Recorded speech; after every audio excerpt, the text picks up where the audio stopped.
भक्तजनों, आज आप श्रवण करेंगे सोमवार की पावन व्रत कथा। ओम नमः शिवाय। सृष्टि के आदि देव त्रिलोकीनाथ, भक्तों के संकट हरने वाले भगवान शिव की महिमा अपरंपार है। सोमवार का दिन विशेष रूप से भोलेनाथ को समर्पित माना जाता है। जो भी भक्त सच्चे मन से श्रद्धा और विश्वास के साथ इस व्रत को रखते हैं और कथा सुनते हैं, उनके जीवन के सभी दुख कष्ट और बाधाएं दूर हो जाती है। आज हम सुनाऊंगी भगवान शिव की वो पावन और चमत्कारी सोमवार व्रत कथा, जो न केवल मनोकामनाओं को पूर्ण करते हैं बल्कि जीवन में सुख, शांति और समृद्धि भी प्रदान करते हैं। तो आइए श्रद्धा और भक्ति के साथ इस कथा का श्रवण करें और भोलेनाथ की कृपा को प्राप्ति करें। हर हर महादेव, हर हर महादेव। श्रद्धालु भक्त जनों, आज शिव पार्वती के श्रद्धा भक्ति से उनकी पूजा करें और भोलेनाथ और माता पार्वती को आशीर्वाद प्राप्ति करें। भोलेनाथ की जय हो, भोलेनाथ की जय हो, माता पार्वती की जय हो, माता पार्वती की जय हो। एक साहूकार था जो भगवान शिव का अनाय भक्त था। उसके पास धन धन आए किसी भी चीज की कमी नहीं थी, लेकिन उसकी कोई संतान नहीं थी और वो इसी कामना को लेकर रोज शिव जी के मंदिर जाकर दीपक जलाता था। उसके इस भक्ति भाव को देखकर एक दिन माता पार्वती ने शिव जी से कहा कि प्रभु, यह साहूकार आपका अनय भक्त है, इसको किसी बात का कष्ट है तो आपको उसे अवश्य दूर करना चाहिए। शिव जी बोले कि हे पार्वती, इस साहूकार के पास पुत्र नहीं है, यह इसी से दुखी रहता है। माता पार्वती कहती है कि हे ईश्वर, कृपा करके इसे पुत्र का वरदान दे दीजिए। तब भोलेनाथ ने कहा कि हे पार्वती, साहूकार के भाग्य में पुत्र का योग नहीं है। ऐसे में अगर इसे पुत्र प्राप्ति का वरदान मिल भी गया तो वो केवल 12 वर्ष की आयु तक ही जीवित रहेगा। यह सुनने के बाद भी माता पार्वती ने कहा कि हे प्रभु, आपको इस साहूकार को पुत्र का वरदान देना ही होगा। अनाथ भक्त क्यों आपकी सेवा पूजा करेंगे।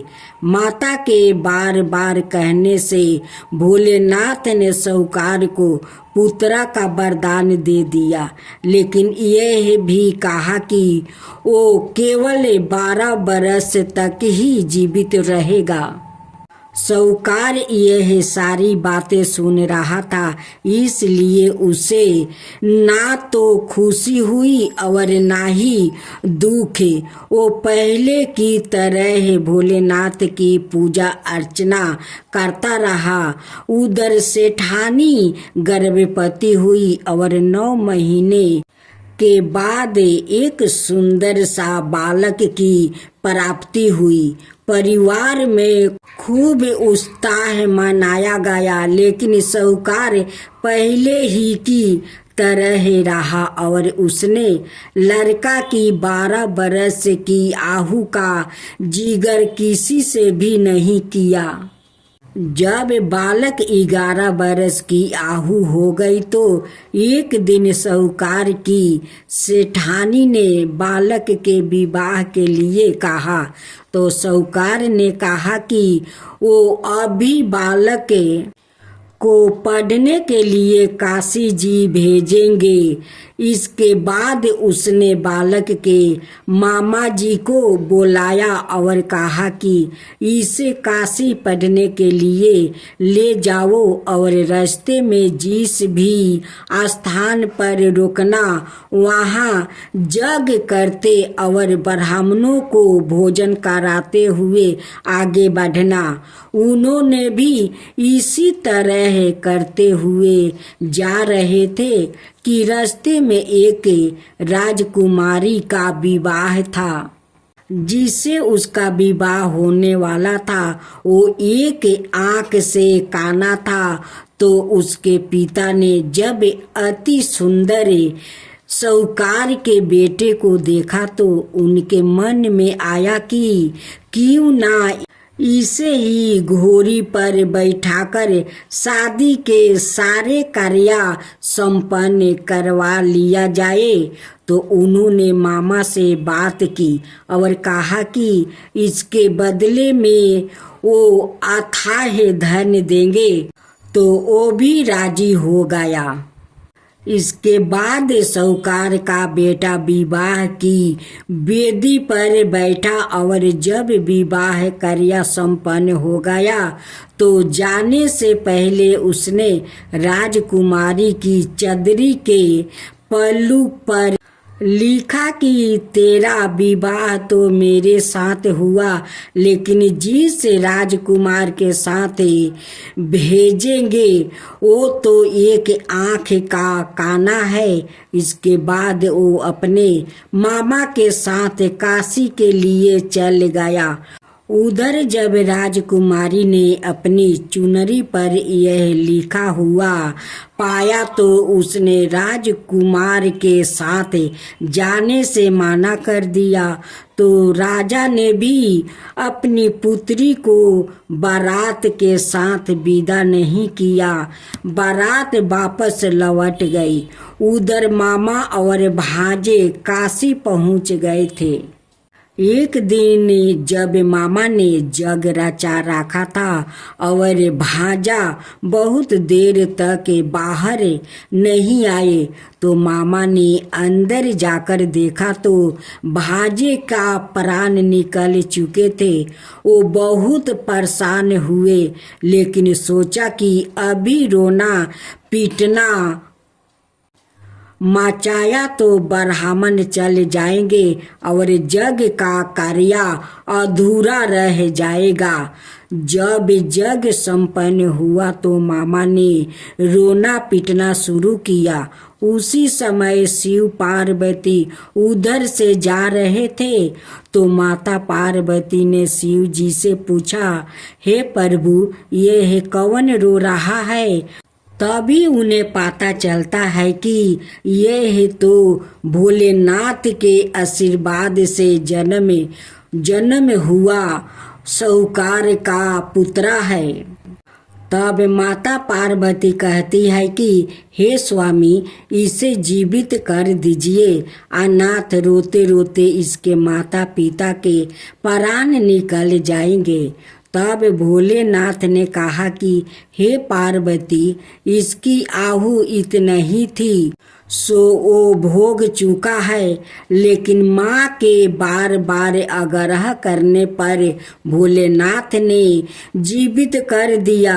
लड़का ओम नमः शिवाय करते हुए उठा और मामा भांजे दोनों के ईश्वर को धन्यवाद दिया और अपनी नगरी की ओर लौटा। रास्ते में वही नगर पारा और राजकुमारी ने उन्हें पहचान लिया। तब राजा ने राजकुमारी को साहूकार के बेटे के साथ बहुत सारे धन धनाये के साथ विदा किया। उधर साहूकार और उसकी पत्नी छत पर बैठे थे। उन्होंने यह प्रण कर रखा था कि यदि उनका पुत्र सकुशल ना लौटा तो वो छत से कूदकर अपना प्राण त्याग देंगे। तभी लड़के के मामा ने आकर साहूकार के बेटे और बहू के आने का समाचार सुनाया लेकिन वो नहीं माने तो मामा ने शपथ पूर्वक कहा। तब तो दोनों को विश्वास हो गया और दोनों ने अपने बेटे बहू का स्वागत किया।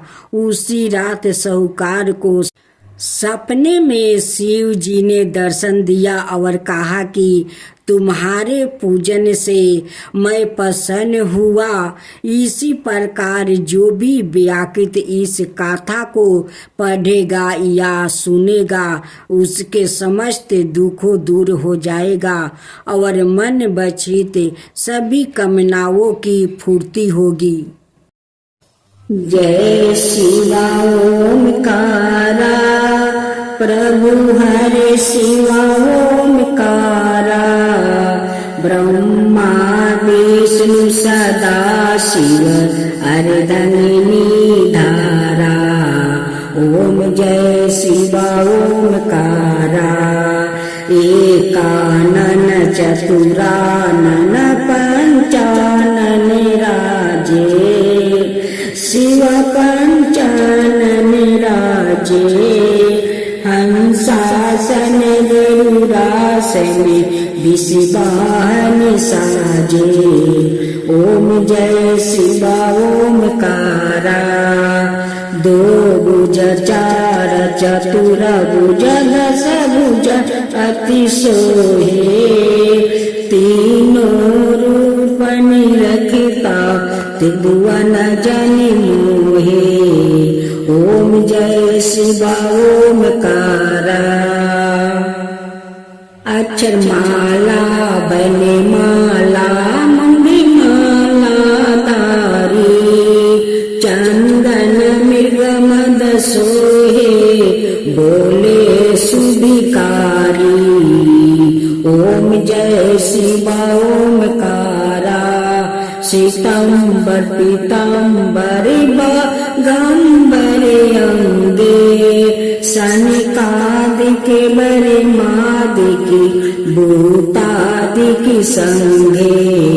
ओम जय शिवा ओमकारा करिके मध्यम कमंडल चक्र त्रिशूल धरता जग करता जग भरता जग पालन करता।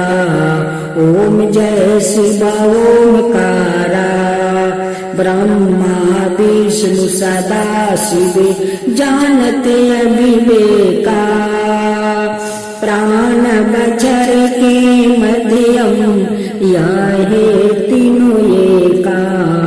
ओम जय शिवा ओमकारा तिरगुण शिव जी के आरती जो कोई नर गावे शिवा जो कोई नर गावे।